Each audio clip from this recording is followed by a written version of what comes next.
Welcome to my fourth interview of Season 4 of the Perfect Par podcast. In this interview, I am joined by mental game expert David MacKenzie. David has been in the golf psychology industry for over 10 years and has written numerous resources which you can find on his website, golfstateofmind.com. Interesting story, 4 years ago when I had just started playing golf, everyone was telling me about the mental game. So I decided to look it up, how to have a better mental game for golf on Google, and I came across David. So my first ever resource I explored in the mental game was written by David. So it was really cool to have him on the podcast 4 years later, because if you would have told me when I purchased his ebook I would be interviewing him on a podcast, I'd tell you you were crazy. But enough talk. Let's jump right into the interview. David, thank you for joining me on the podcast today. My pleasure, Carter. Good to be with you. Yeah, so why don't you start by telling everyone a little bit about yourself, what you do, how you got into it?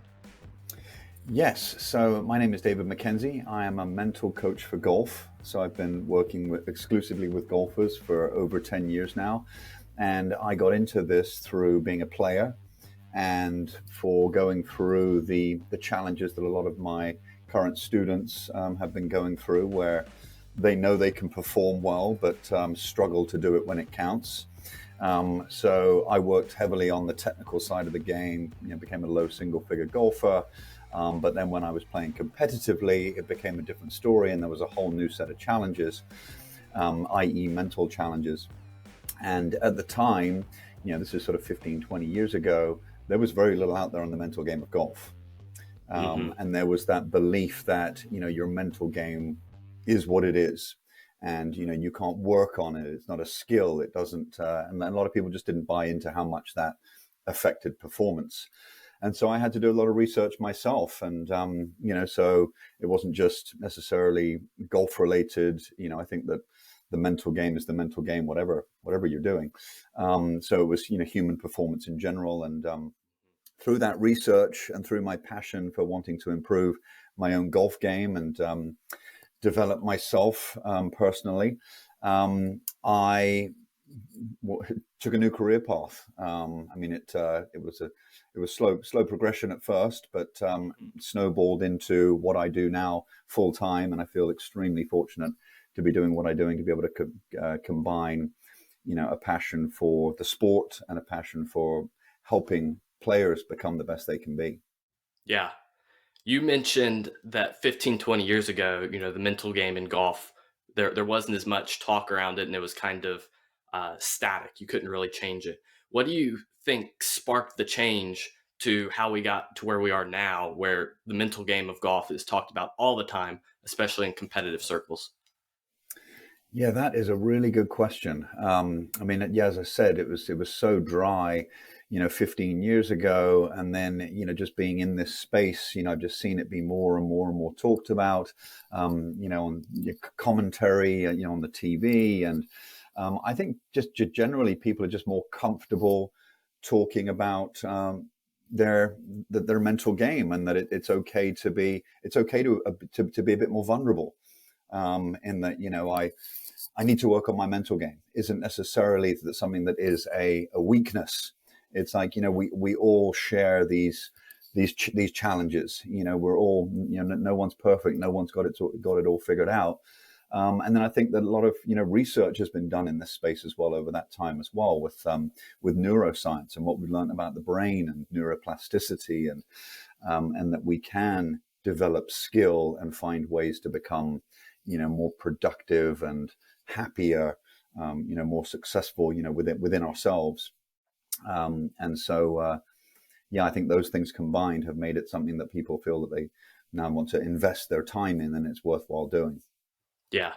You've certainly coached a lot of really good players, and through your time of teaching them, have you seen how this progression in the golf world of looking more at the mental game has affected the game at the highest levels?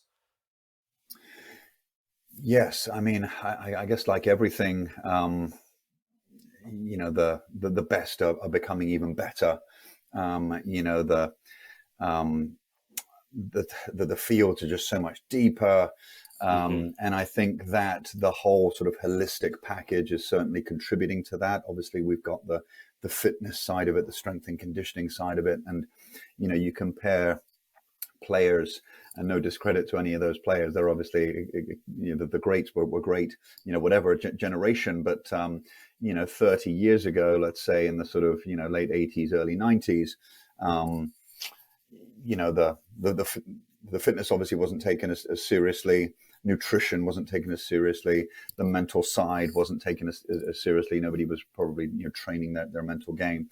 And obviously we've got advancements in technology and things that have facilitated that with coaching and the tools available to us. But I think that, and it's just to be a competitor in golf today requires you to be doing all these different things, as opposed to just focusing on the technique, which a lot of it was back then, and you could get away with being less of an athlete than you can today. Yeah, golf has definitely become more of an athletic sport. And of course, I've only been playing golf for 4 years, so I didn't experience the big change that I know people like you did. But, trying to compete at the level I am now, you are looking at all these different things. You're looking at training, nutrition, mental game, equipment, and technical skill is just a part of it now, where, I think it used to be that's it. It's just technical skill. Right, exactly. And it's great. I mean, what I love about golf, and I think what your average golfer loves about the game, is that there is just so much depth to it. I mean, you never stop learning. And, there's that cliche that it's a mirror for life as well. I mean, you really do have there's so many parts to it to become good at. And I think that another thing is that most of these things that you're working on transcend the game of golf, to your life outside of golf and who you are off the course as well. Yeah, definitely. So with working with those better players, what are some things you've learned from them that you may not have otherwise learned? That's a good question. I mean, I've worked with a lot of competitive golfers over the years. Some have gone on to achieve great things. Others, have struggled, and that struggle got the better of them. But I think the game is so much about how you deal with adversity and struggle, more than anything else, and developing that mental resiliency. And I can see that through a lot of the players that I've worked with who have been able to progress through the ranks and, overcome struggles and dips in form. And so I would say that it is how mental toughness, really plays into how successful your career is, no matter what skill level you have. I mean, obviously, you've got to have a very high level of skill, but there's hundreds of thousands of golfers who all have a high level of skill. I mean, the tours are deep, all the way to the mini tour level. There are guys there shooting in the low 60s. But there's only, a small number of those players that make it to the top. And I would say that a lot of that is to do with the mental game and how well they're able to control their attention and work on their mental skills. And obviously some of this comes easier to other players. I'm not saying that there aren't personality traits that are there, but certainly how to deal with adversity and struggle is something that we can all improve upon. Yeah. And what would be your biggest tips for someone looking to overcome adversity on the course and overcome those challenges?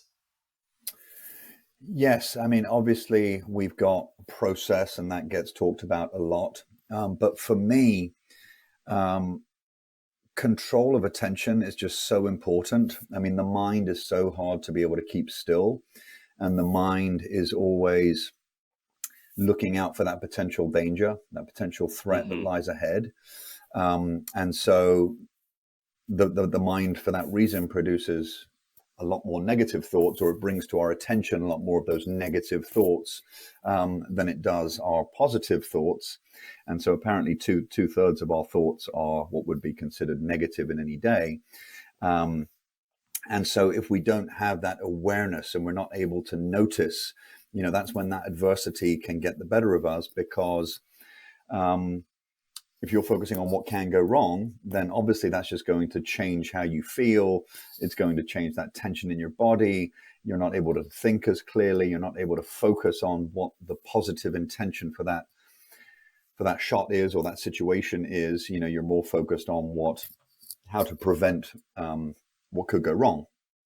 And so it's often been said that mental toughness and optimism are the same thing. So being able to see a way through it, being able to see what could possibly happen in a positive way, is optimism, aka mental toughness.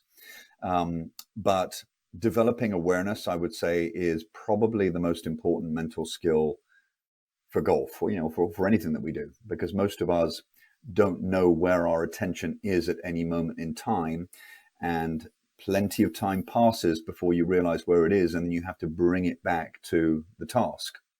Yeah.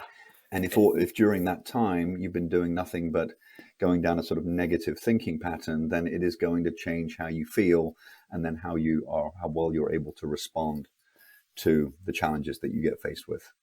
Right. And I've had multiple guests on this podcast that are proponents of meditation, and a few that said it didn't matter quite as much for golf. Where do you fall in that? Yeah, I mean, it's such a sort of intangible, unmeasurable thing, to be, awareness, and how well you're able to focus and notice where your attention is, or aligning your attention with what you're intending to focus on. I meditate every day. I really believe in it. I really buy into it. As I said, it's not something that you can really measure, but the science is there. That shows, I mean, people have been doing it for thousands of years. And yeah, the science shows that, I mean, when they've been able to kind of look into how the brain changes through doing practices of meditation, and there's various different types of meditation that you can do, that you are able to be present, for longer, and notice when your mind is wandering. So, I mean, I don't see how that couldn't be a very powerful thing for golf, in a game where you are not playing the whole time. You're playing for a small percentage of the time that you are out on the course. Right. So let's say you're hitting golf shots for like 10% of the time that you're on the golf course. If you're a good player, there's 90% of that round where your mind can go wherever it wants to go, and unless you're able to notice that and keep bringing it back to the present moment. I mean, when we talk about the present moment, the flow state, which is like the sort of optimal state for performance,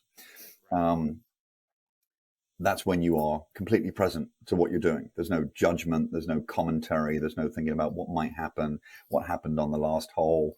It's just you are completely immersed in the present moment. And so that's what meditation can help you with. Yeah.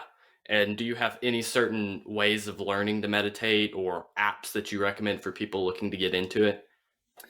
Yeah, I do like guided meditation apps. I mean, I use one personally. I think the sort of elite meditators wouldn't use guided meditation apps, because it obviously just makes it a little bit easier. But to get started, the Calm app, Headspace app, I think Sam Harris has a good app as well.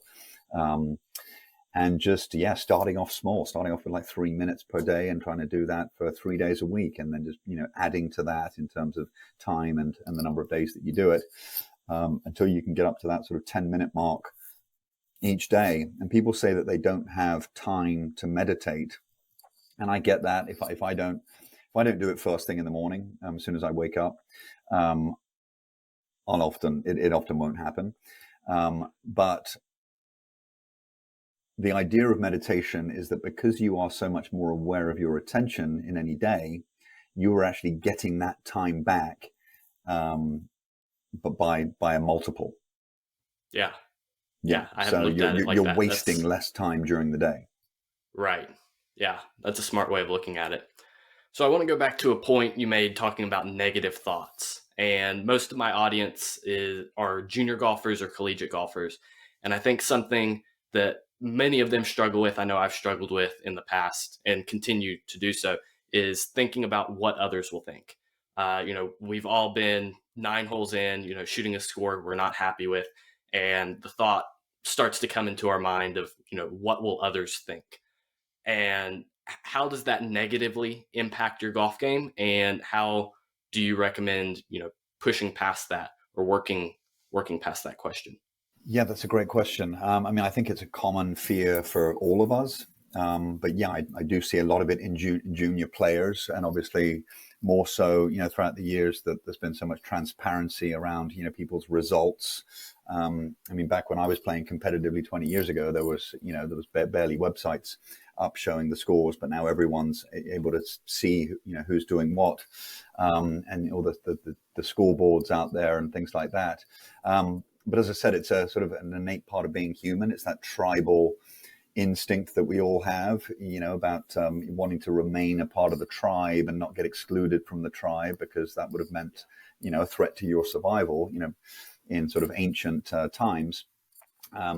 But again, it comes back to how well you're able to control your attention. There are things that are going to be, we can't control negative thoughts appearing.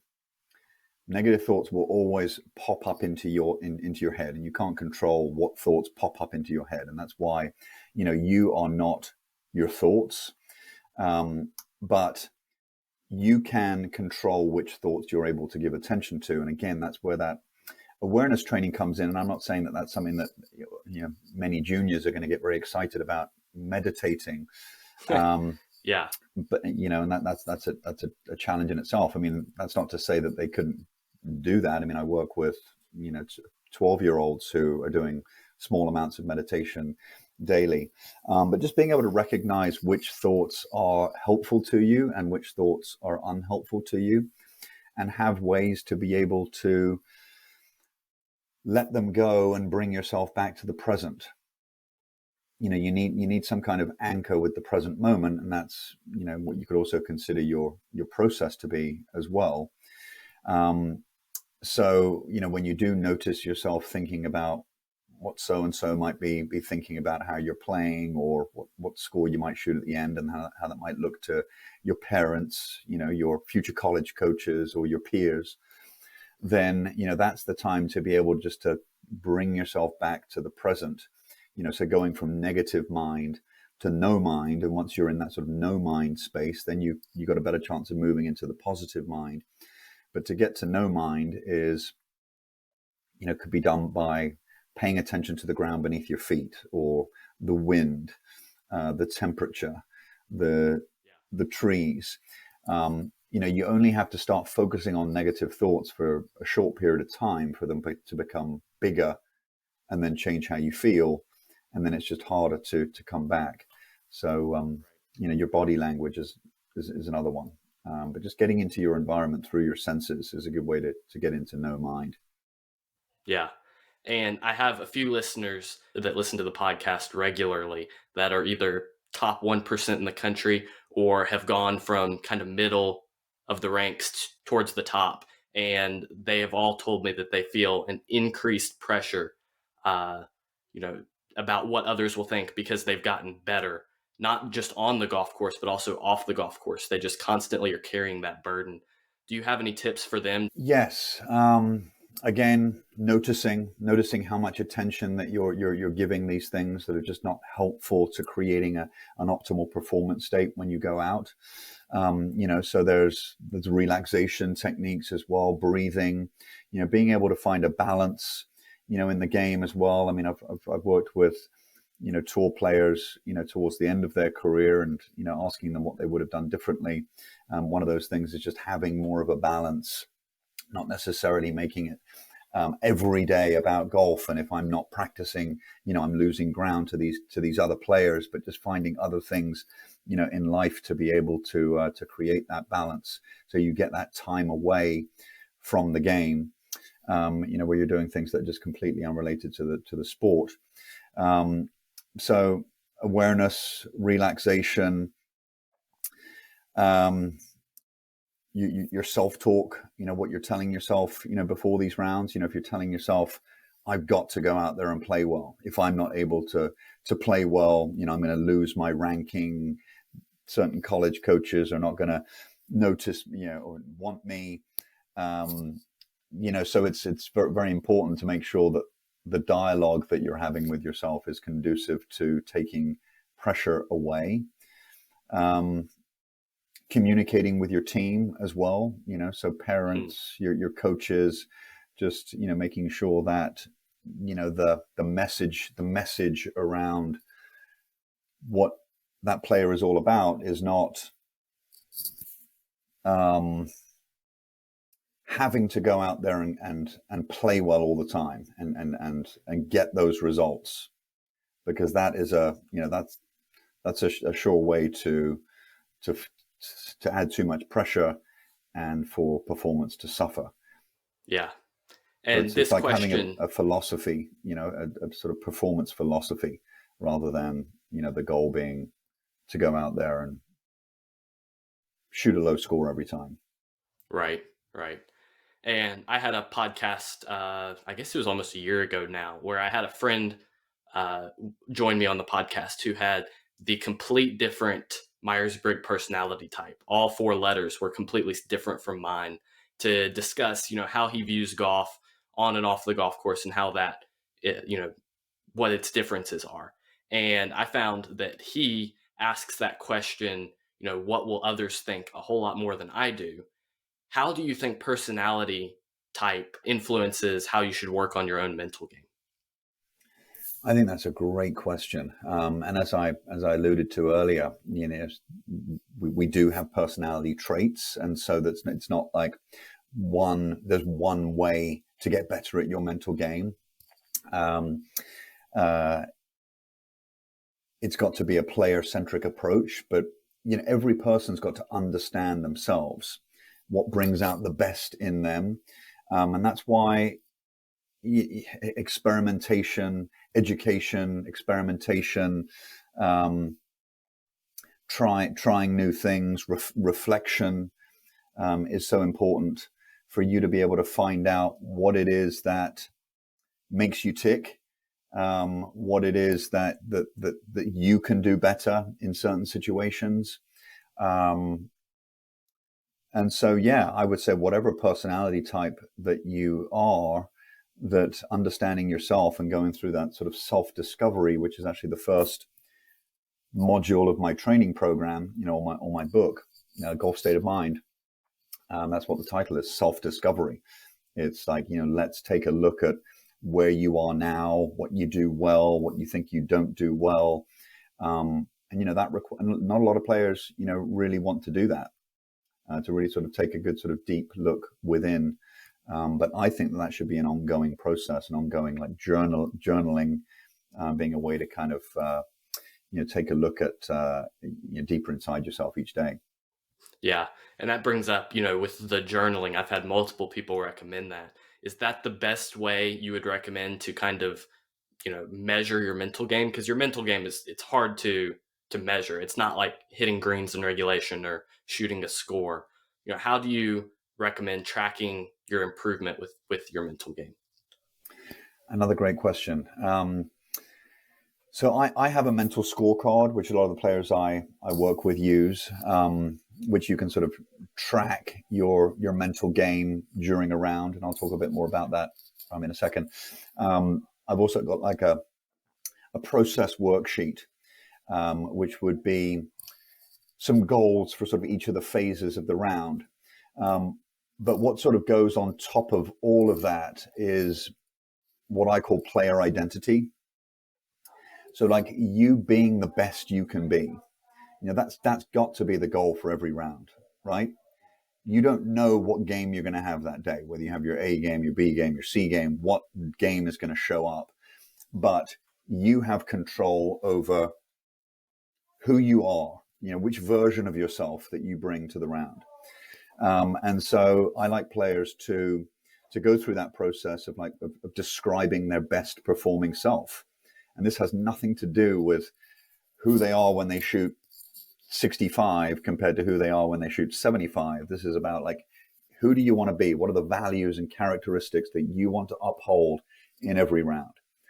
So I would say that that's probably, and by the way, when I review a round with a player, I don't talk about score. If it's a tour player that I'm working with, then, I'll probably know what their score is from looking at leaderboards and such. But it's about whether you were able to be the best version of yourself. And as you say, that's obviously a subjective thing, but it's something that I always think that the player should have in mind. And again, that's where awareness comes in as well. So, did you get the best out of yourself in that round? I think that's probably the most important question that you can ask yourself at the end of the round. And then going back to the mental scorecard, and the process worksheet. So, for example, you could have intentions for pre-shot, post-shot, in between shots, post-round, pre-round. Sort of like how well you were able to stick to your plan. So you could score yourself on that. And then with the mental scorecard, you can, I got a couple of versions of the mental scorecard because some players are quite happy to kind of track things in a round and other players would find it too much of a distraction. So a simple version would be to sort of give yourself 4 goals for each hole. And these could be the same for all 18 holes. So it could be optimism, body language, commitment, acceptance, for example. And then at the end of the hole, you see those things and you're like, were you able to uphold all those things? And you give yourself a point. And so you would have 18 points if you did it for every single hole. And another version is a sort of shot routine version of the mental scorecard. So how well you were able to do what you intended to do during each shot. So for your full shots, approaches, and full shots, short game, and putting, were you able to focus on those steps and really immerse yourself in that process of hitting each shot? And then so you would have a percentage score out of your total actual shots. Right. And you brought up a point that, I like to talk about, which is you're not going to have your A game every day. You're probably not going to have your B game every day. So you're going to fall somewhere in between your best and your worst game most of the time. How do you use the mental game to your advantage to stay in it or still shoot a good score with your C game, knowing that your A game is only going to be a small percentage of the time? Yes, that's another good question. I wouldn't want a player to sort of label what game they have in a round.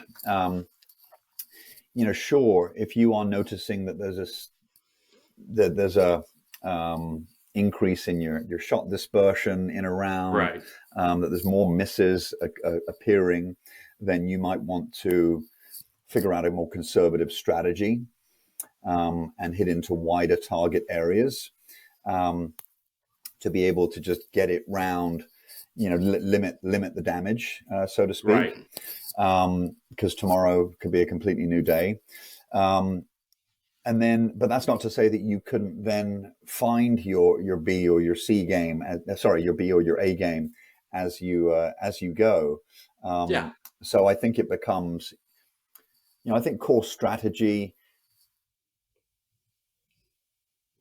Yes, you can look at averages, average dispersions, average distances you hit your clubs, and things like that. Average shot patterns, but a lot of your strategy can be how you feel on that particular day.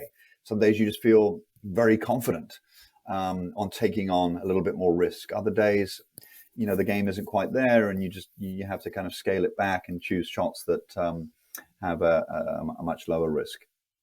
Yeah, and I think expectation management plays a big role in this.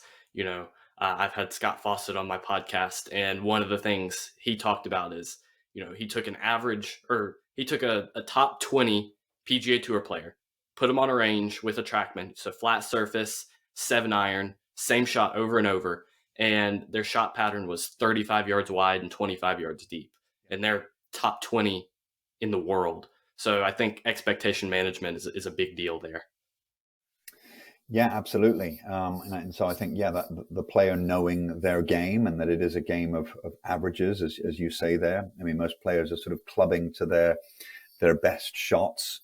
And yeah, I use that example all the time as well about the tour player with I thought it was 40 yards, but yeah, 30, Scott Horse has probably got more accurate information. So yeah, 35-yard dispersion with a 7-iron.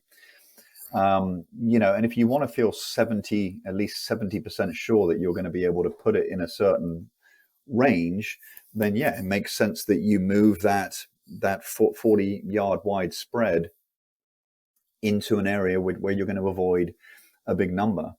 But yeah, I mean, with regards to expectations and players perhaps playing well or having their A game, and then the following day they're expecting that same game to be there and a similar score to be there. There's obvious issues that are going to arise because of that. You get off to a bad start, and then it just, the frustration is there, and what's going on here? This wasn't supposed to happen. This isn't going according to plan. Whereas I would much rather just have no expectation around score, but the expectation that it's going to be hard. The game is hard. The game is challenging. If you go out there with that expectation as opposed to the game is easy, and I'm likely to have my A game, I've been practicing really well. I shot a really low score the other day, and going into that competition with that sort of overconfidence, so to speak, then the game is gonna bite you pretty hard. Yeah, and that ties into I think it was Dustin Johnson's quote probably about a year ago, where he had played a not so great round, and they asked what he was going to do about it, and he said he was going to hit a shot, go find it, and hit it again. And that's I think a really good way to try and play it shot by shot is just hit the ball, and wherever it goes, just find it and do the best shot you can for the next one. I think that speaks volumes, and that's why I love hearing those kinds of things from the top players. So it can help younger players realize what those guys are doing. They know that they all have a very high level of skill, and I would say that at that level, the mental game is the differentiator. And I love hearing stuff like that from like Rory, Dustin Johnson. What are you going out there to do today? Stick to my process. Hit one shot at a time, and everyone hears that. Yeah. One shot at a time. It's going to hit one. Very few players are actually able to do it because the mind is a predicting machine. The mind is always trying to predict what's going to happen next, and we don't. Nobody is able to control the future, and so yeah, I would certainly want the listeners and the players that I work with to adopt that Dustin Johnson strategy of just like hit each shot as best you can, and notice when you're sort of buying into, or notice when you're listening to your mind, trying to predict what's going to happen and what score is likely, and bring yourself back into the present moment and that one shot. Yeah. And I think a lot of what we've talked about is, tied into the pressure to score. How do you manage that pressure you feel, especially in very stressful situations? Yeah. So you're talking about sort of in the moment pressure. You're talking about, how your physiology changes, how your thinking kind of changes. Yes. I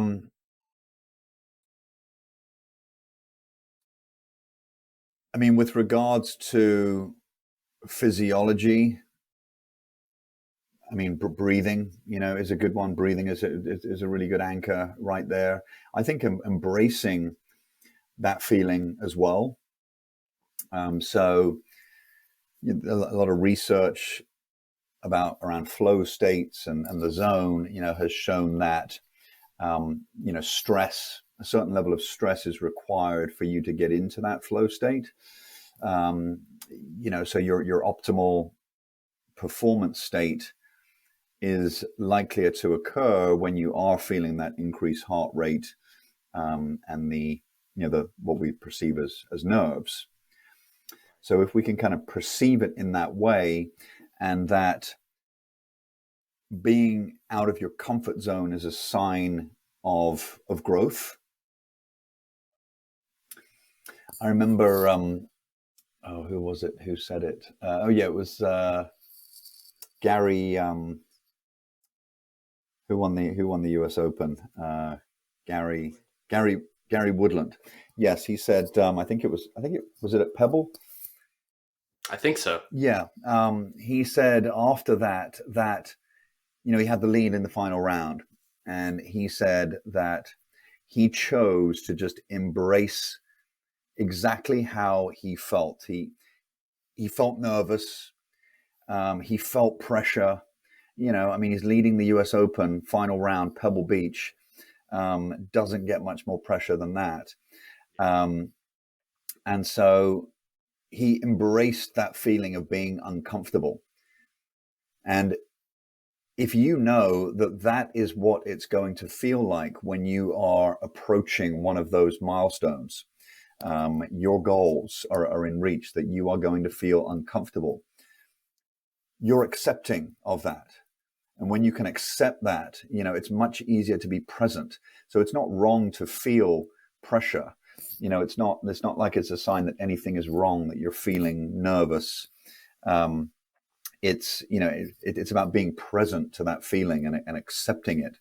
That is part of being able to use it to elevate your performance. So it's when we start feeling that pressure, before the round, when you're warming up, and it's like, oh no, I feel nervous. This is not a good sign. That it goes the other way. That you get into more of that fight or flight state. Where your heart rate goes up beyond that optimal level.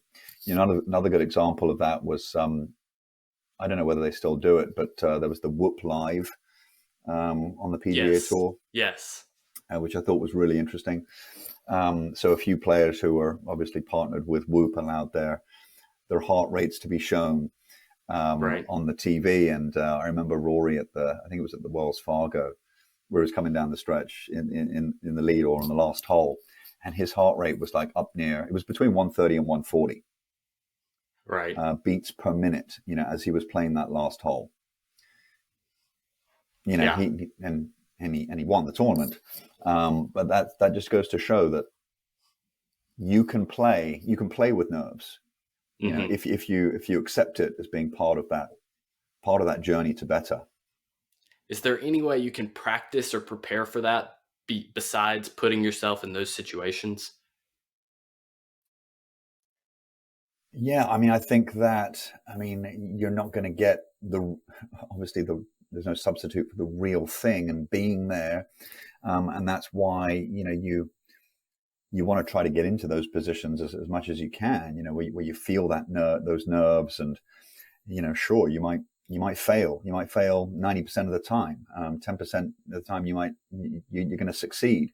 But, through learning, through having that exposure to those feelings, you're going to learn, and you're going to figure out how to be better in those situations.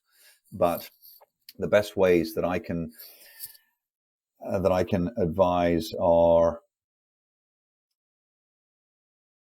trying to create practice environments which simulate it. If you can play with friends and have some sort of betting games, or you can use your imagination in practice.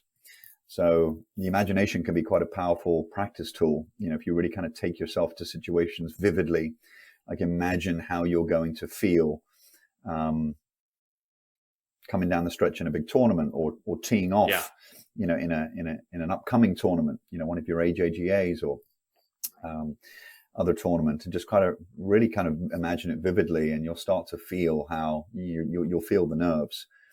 So you can practice what you're going to do and how you're going to respond, and control, keep your focus on your intention for the shot and your routine.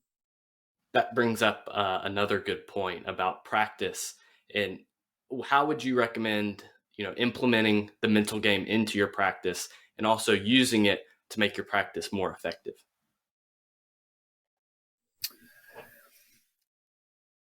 Yeah, so when you are practicing, I would always want a player to have like a purpose for practicing. So a plan. Um, and I remember Kobe Bryant talking about mindful practice and just using a practice session to be mindful and to work on that skill. Um, I do see quite a few juniors or just players in general, having their phone with them at practice and they're kind of in and out of the present moment. But if you are choosing to spend an hour practicing, and you might divide it up into different drills, but you are training your focus as well during that time. So you're not doing hitting a couple of shots and then pulling your phone out of your pocket and looking at Instagram and flicking through a few stories and whatever. You are practicing being disciplined about your having your attention match your intention. Your intention is to go and practice, and then you got to train your attention to be in line with that. So that's a good way to think about practice. And then obviously, there's the different types of practice. Finishing off with competitive games, I think is really important. Moving away from technique, and I know that there's different skill levels, and some players need to work on technique more than others. But just really, for your probably for most of your listeners who are better players, to spend more time doing those practice games and the simulation and training the pre-shot routine. Yeah. So what do I want to be focusing on for that 45 seconds that I get to play my shot? Where is my focus going to be when I'm over the ball? Am I going to be looking down at the target, having the picture of the shot in my mind? Am I going to have a feel for that shot in my hands? And obviously there's different things that different players focus on in a pre-shot routine, but it's like let's make that a habit, so that when you get out there for real, it's most likely what you're going to end up doing. Mm-hmm. And that competitive practice, I think, is a good point, because for me, and I think many people in general, fall into playing golf swing, trying to hit different positions, trying to hit it perfect every time, when in reality, that's, it's better for you to learn how to play with what you've got and play those competitive games than constantly work on your swing. Yeah, exactly. I mean, obviously there's a place for technical skill development, but I would say that for the better player, or the sort of single figure golfer, they would benefit more so from playing competitive games and challenging themselves, increasing pressure in practice, and learning how to be better when the game is hard. I mean, the game's always hard, but but just working on that skill of resiliency and focus. And you brought up the pre-shot routine, which I think gets a lot of people talk about, but I don't think as many people talk about the pre-round routine. What would you recommend people do to formulate a really solid pre-round routine for themselves? Yeah, I mean, we've obviously got the physical warm up part of it, and then the area that I focus more on is the mental side of it. I mean, I compare it to like a daily morning routine. I mean, the best way to start the day is to set your mind to have a great day, or to be your best. To think about what you want to bring to the day. And so a lot of the players I work with, and myself included, I do some mental rehearsal. So it's called priming your mind. So the subconscious mind, which is determining how you feel, throughout a day, it's all through like associative memory. So you've got like, memories stored in your subconscious, and, it does it by feelings. So when you see certain things, when you're in certain situations, those feelings are going to be what's the right word? You're going to produced, but by your mind. That's the association with those triggers. And so, the research that's been done shows that the subconscious, it doesn't necessarily need to be real experiences that get stored as memories and then can create feelings in the future. It can be memories that you create with your imagination. So imagining how you want to be on the golf course. And I like to start with the end of the round. So like imagining how you're going to look and feel at the end of your round, no matter what score. And we're not talking outcomes here. We're talking about how you want to look, how you want to feel. So your body language, having a smile on your face, being grateful, for having been able to play, being content that you were able to get the best out of yourself in that round, no matter how easy or difficult it was. And then seeing yourself hit certain shots. So you can go to the middle of the round and see yourself hit certain shots on certain holes, pick a few tee shots, approaches, chip shots, putts. And again, be able to make it as vivid as you can. So see yourself going through your routines. And because that subconscious is sort of operating at an emotional level, like imagining how you want to feel when you're about to hit these shots. Are you excited to hit these shots?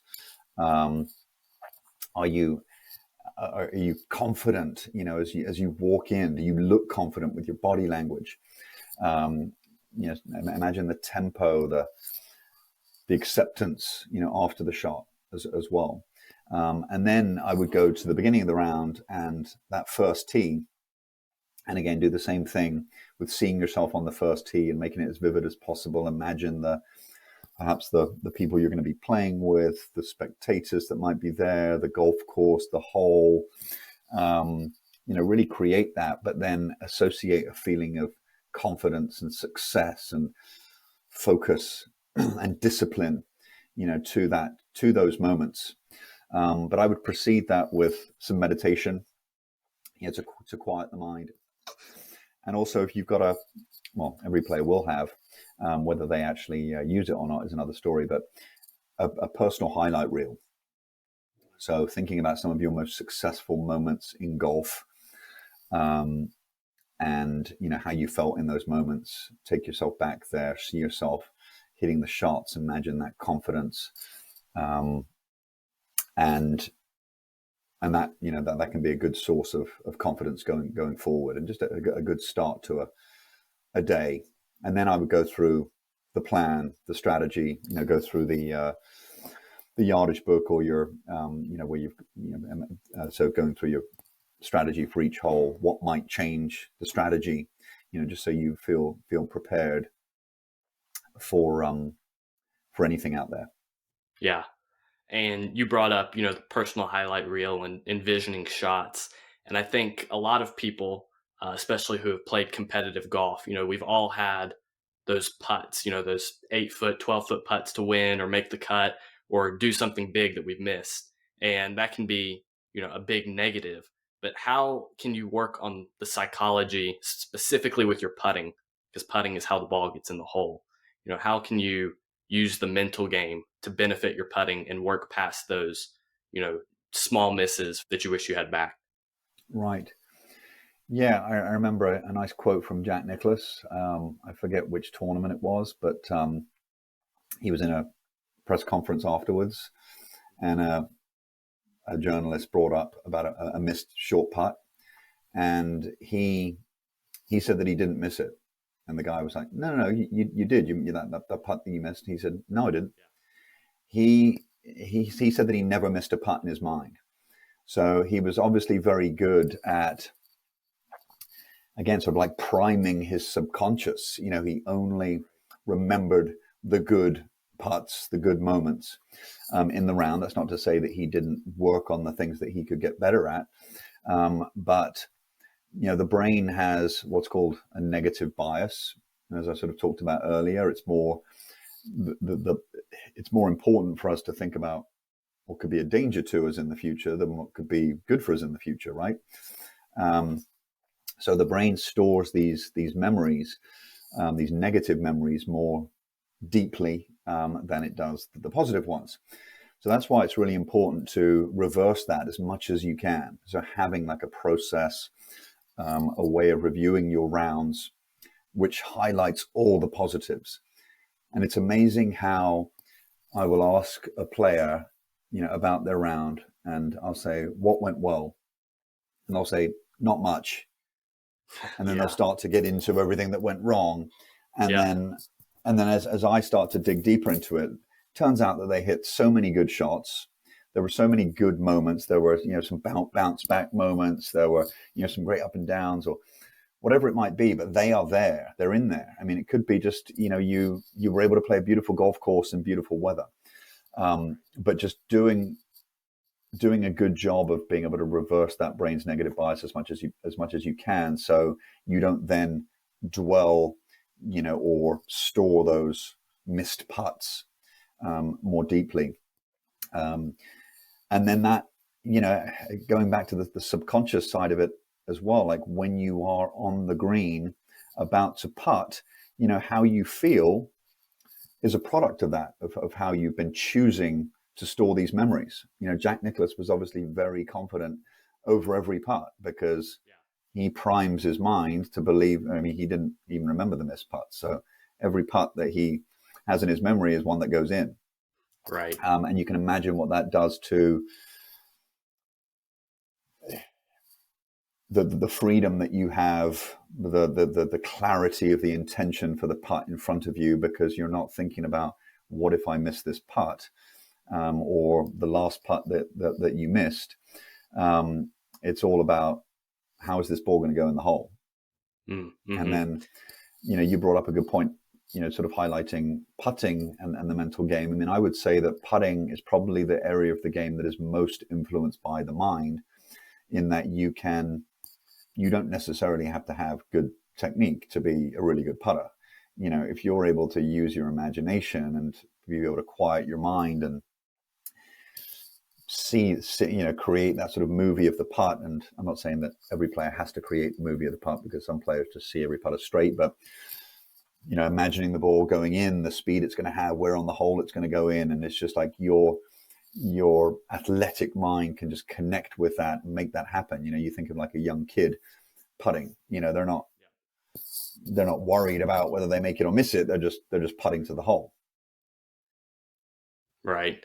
And, what you said with the negative bias, I think is so true. Because just the other day, I was hitting putts on the practice green at my home course, which is really close to the cart drop off area. So people are just finishing their rounds. And I don't think I heard out of 50 people, one person say they played well. They all were talking about how poorly they played. And, it brought something to mind, which is unless somebody shoots like a personal best, they rarely say they played well. They don't even say they played okay. It's always negative. Mm-hmm. And it's so true. And everywhere you look. Yeah, and I think that's why it's important to ask yourself the right questions at the end of a round. This kind of ties in with what parents say to their kids, and the pressure that kids feel on the golf course to please their parents. And as I said earlier, I don't really talk about score with players. So that question, what did you shoot? And that being like, that's the measure of success. What did you shoot? And then there's obviously like a reaction, typically a reaction either way. Oh, you did? Oh, that's great. And then, I shot 83. Oh, sorry to hear that. It's like, that is going to add pressure, and it's going to distract the player from what is most important, which is, as we've talked about, them being able to just execute each shot as best they can. So when it's like, you're thinking about the outcome all the time, it's like there's just more fear, especially when you've got people close to you who are, you fear are going to be judging you, but based on the score that you had on the card at the end. Yeah. And how do you recommend going about, dealing with those people, those external influences? Because I think there are a lot of people who really struggle with, the pressure to score and what will people think from internally, but there are also a lot of people that have, external sources of that pressure. Do you deal with them any different way? Yeah, I mean, I work with a lot of junior players and college players, and to me, the parents need the mental coaching just as much as the kids need the mental Yeah. coaching. So, I will often have them sit in. I mean, I do think that Hmm. there's something to be said for, the player being able to just speak to me one on one. But I will often have the parents sit in on sessions so they know Hmm. where we're going and what the approach is. Um, I mean, I'm not saying that being a parent of a junior athlete is easy by any stretch. I mean, I have young Right. kids myself, and I know as much as I talk about this stuff all day long, and it's challenging, to do the right things, with your kid and Right. not add pressure just because you want the best for them. Um, but yeah, we can all as parents of junior golfers, we can all get better in our approach. So I will often have them sit in and try a different approach that is going to help take pressure away from that player. Yeah. Yeah. And one of the last things I want to talk to you about is college golf and the mental game. So, we've already talked about at the top levels of the game, everybody's good at golf. Everybody can hit great golf shots. It's more about the differentiating factors. And one of the primary ones, if not the primary one, is the mental game. So, college coaches are going to be looking for someone not only with good skill, but with a good mental game. What exactly are they looking for? And for the people who are looking to play college golf in my audience, how do you optimize your mental game for those coaches? Yeah, that's a great question. I do think that I speak with a lot of college coaches, and I know that they're not just looking at that player's score. They're looking about how they carry themselves, whether they're going to be a good team member, a positive influence on the group. Because Hmm. that's so important. In such in a small team. How is this player going to affect the rest of the team, and how disciplined are they going to be? How are they going to handle losses? Um, and so, yeah, I do think that prospective college players, do have to be mindful of those things when, especially as they get to the point where they're applying to colleges, and college coaches are going to be at events that. I mean, I would say that all players, regardless of this, should work on those particular aspects. But just being mindful of how you're carrying yourself, your body language, your reactions to shots, um, and so measuring your success, more by those sorts of things in your rounds. I mean, I have a sort of post round review template that each player fills out at the end, and it makes them more. The idea is that it makes them more mindful of all these sorts of things. But yeah, how you are projecting yourself, your body language, um, is is something that college coaches will look at. Right. Now, I think we've talked about a lot of really great stuff, and I really appreciate your time. There are two questions I always try and ask guests on my podcast. The first one being, what books do you recommend people looking to get better at golf or better at the mental game read? I'm a big reader, I'm a big fan of reading. Books on. I mean, there's one book that I really like. I can't even remember the name of the author, but it's Mindful Golf. Stephen Altshuler, I think his name might be. I mean, I just wrote a book, so I can I can speak to my own book that I put together and finally got published. But it's a book about how I coach the mental game.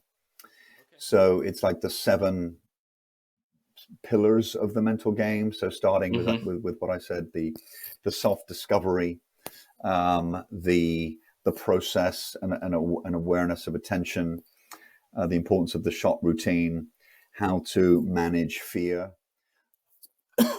how to prepare for a round, how to review a round, and then how to set goals and structure your time most efficiently.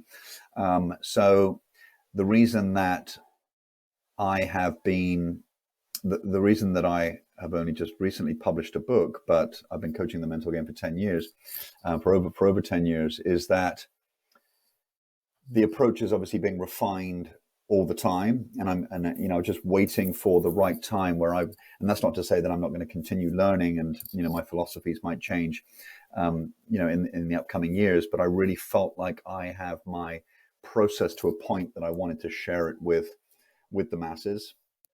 So it's called Golf State of Mind: How to Develop the Mental Game of a Champion. And through that, the idea is that through that process, you just learn how to be your best self, ideally every day, and make that a habit and develop these high performance habits. And that's what they are. They're habits, they're skills. And so I would recommend that book as my number 2. Yeah. Yeah. And where can people find that book? They can find that on Amazon just by searching for Golf State of Mind by David MacKenzie. And then my website is golfstateofmind.com.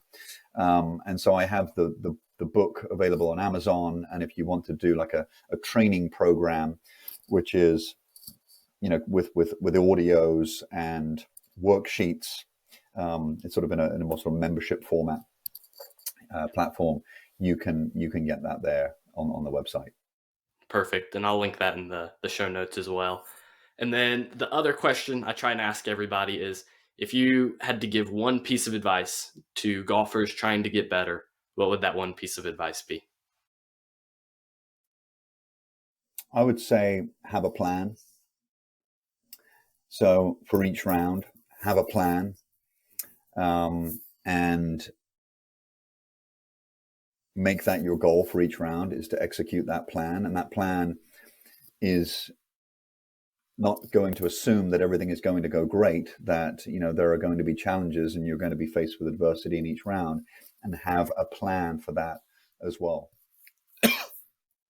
Yeah, that's great. And I think we've talked about some absolutely incredible stuff in this podcast. Thank you again for joining me. And where can people find out more about you, or if they want to work with you, where can they find you at? Yeah, so my website is golfstateofmind.com, and all my social media handles are at golfstateofmind. Perfect. Well, thank you for joining me today. Thank you very much, Carter. I really appreciated talking with you. Thank you for listening to this episode of the Perfect Par podcast. You can find out more about my guest in this episode and where you can find them in the episode description. You can also find out more about me and shorter podcast clips on my Instagram at carter.stroup or my Twitter at Carter Stroup.